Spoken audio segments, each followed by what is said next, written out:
அது நடிப்பு தானே. சில இடத்துல ஓவராக இருக்கும்ல. ஓவர் ஆக்டிங் சொல்ல முடியாது. நடிப்புன்றது பல நிலை சம்மந்தப்பட்டது, பல ரூபங்கள் எடுக்கக்கூடியது.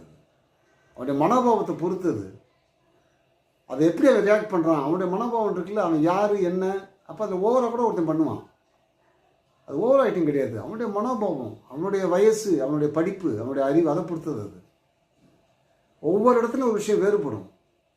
ஆக்டிங் இயல்பானது அப்படின்னு சொல்ல முடியாது. நடிப்பு இயல்பானது கிடையாது, மிகைப்படுத்தப்பட்டது தானே. மிகைப்படுத்தப்பட்டது ஓவர் ஆக்டிங்காக தானே இருக்கும். தேவைப்பட்டால் குறைச்சிக்கலாம், கூட்டிக்கலாம். அது அந்த காட்சி அமைப்பை பொறுத்தது, அது அந்த கதையுடைய ட்ராவலை பொறுத்தது. அது இயக்குனர் தான் முடிவு பண்ணணும். இப்படி இயக்குனர் என்ன சொன்னாலும் ஒரு நடிகனாக நம்ம அடாப்டேஷன் ஆகிடணும். அவர் என்ன கேட்குறாரோ அதை கொடுக்குறதுல நம்ம முயற்சி பண்ணணும், தயாராக இருக்கணும். அதுக்கான பயிற்சியில் விடவே கூடாது. அப்போ தான் நீங்கள் ஷார்ப்பாக முடியும் ஒரு ஆக்டிங்கில். இப்போ ஒரு காட்சி பண்ணீங்க, நான் அதுக்கு சில விஷயங்கள் சொன்னேன், நீங்கள் அதுக்கு இன்னும் 3 விஷயம் சொல்கிறீங்க. சார் இது இப்படி கூட பண்ணலாம் சார்ன்ட்டு. அதுதான் விஷயம். அப்போ என்னென்னா, நீங்கள் உள்ளே போயிட்டீங்க, அந்த காட்சிக்குள்ளே நீங்கள் பயணிக்க ஆகும்போது நீங்கள் எனக்கு சொல்கிறீங்க. நான் லேசாக எடுத்து கொடுத்தேன், இப்போ என்ன சொல்கிறீங்க, சார் இதை இப்படி கூட பண்ணலாம் சார் அப்படின்னு ஒரு 3 விதத்தை பற்றி நீங்கள் என்கிட்ட சொல்கிறீங்க.